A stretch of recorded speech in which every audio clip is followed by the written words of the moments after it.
Hello বন্ধুরা, সবাই good afternoon. তো আজকে দুপুরের ব্লগে আইছি। আর এই দেহ শীতের দিন মানে গোলাপ ফুল, তো গোলাপ ফুল নিয়ে আইছি। তো আজকের ভিডিওতে তো তোমরা সবাই এই গোলাপের মেইন কারণটি কইতাছি। এই দেখো বন্ধুরা, তো এই গোলাপ ফুলটি দেহ যে সময় শুরু থাকে, তো এই সময় একদম নতুন নতুন ফুটতেছে। এই সময় একদম সাদা পিঙ্ক কালারের মতন থাকে, একটু একটু সাদা সাদা, একটু লাল লাল থাকে। মানে মানে গোলাপ ফুলটা ভালো করে ফুটছে না, ভালো করে ফুটলে লাল হইব। তো আমার মতন আর কি, কিছুটা বুঝলে বুঝবা। তো এই দেখো এদিকে কিন্তু আছে। আর যখন এই ফুল গোলাপ ফুলটাই ভালো করে উইব, তখন কি সুন্দর এই দেখো একদম লাল টুকটুক গোলাপটা। তো কেমন লাগছে অবশ্যই গোলাপ ফুলটা অবশ্যই কইও। আর গাছটা বেশি বড় না, গাছটা ছোটোই।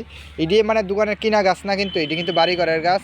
আর আমি জানো, সবাই জানো, যারা যারা দেখো ভিডিও, বাড়িঘরের কিনা গাছ আমি কিনি না, খুব কমই।